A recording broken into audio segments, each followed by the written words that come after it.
አያድርገውና ድንገት ምኑንም በማታውቁትና ባልዋላችሁበት ጉዳይ በከባድ ወንጀል ተፈርጃችሁ የዕድሜ ልክ እስራት አሊያም የሞት ፍርድ ቢፈረድባችሁና ሰሚ ብታጡስ?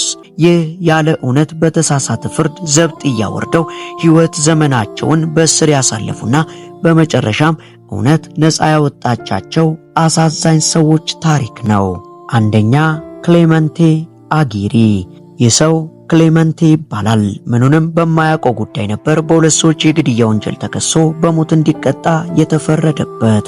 ክሱ ሊመሰረትበት የቻለውም በአንዲት ምሽት እሱ ይኖርበት ከነበረው መኖሪያ ቤት በቅርብ ርቀት ላይ ይኖሩ የነበሩ እናትና ልጅ ገድላል በሚል ሲሆን በዕለቱም ክሌመንት ሁሌም እንደሚያደርገው ከጎረቤቶቹ ቤት በመሄድ ቢራ እንዲሰጡት ለመጠየቅ ወደ ቤታቸው ጎራ ቢልም ያጋጠመው ነገር ግን ፍጹም ያልጠበቀው ነገር ነበር።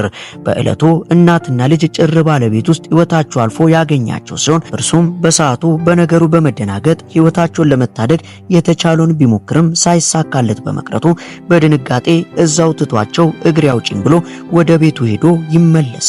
ፖሊስም በቦታው በደረሰ ሰዓትም በአካባቢው የተገኘው ክሌመን ብቻ ሲሆን ለጉዳዩ ግንባር ቀደም ተጠያቂም እርሱ ይሆናል። ታዲያ ክሌመንም ፍርድ ቤት ቀርቦ ቃሉን ሲሰጥም ለምን ወዲያው ለፖሊስ እንዳላመለከተ ሲጠየቅ በቅርቡ ከሆንዱራስ ስለመጣና ገና ሕጋዊ ፈቃድ እንኳን ያላገኘ ስለነበር እንደሆነ ቢናገርም እነርሱ ግን ወንጀሉን የፈጸመው እርሱ እንደሆነ በመደምደም ነበር ጆሮም ሳይሰጡት የሁለቱ እናትና ልጅ ገዳይ እርሱ እንደሆነ ተደርጎ የወሰኑበት። ይህንንም ተከትሎ በተከሰሰበት የሁለት ሰዎች ሕይወት ማጥፋት ወንጀል የሞት ቅጣት እንዲተላለፍበት የተወሰነ ሲሆን በዚህም 11 ዓመታትን በእስር ካሳለፈ በኋላ በድጋሚ በጠበቃው አማካኝነት በተከፈተው የምርመራ መዝገብ በዕለቱ የተገኘው ዲኤንኤ የክሌመን ቢሆንም በቦታው የተገኘው ግን ሕይወታቸውን ለማትረፍ እየሞከረ እንደነበረ ተረጋግጧል። በዚህም የተነሳ ይህ ሰው ከ11 ዓመት እስር በኋላ በነፃ እንዲለቀቅ ተወስኖለታል። በውሳኔውም እጅግ በመደሰት ከልቡ ዳኞቹን እንደሚያመሰግን እንባ እየተናነቀው ተናግሯል።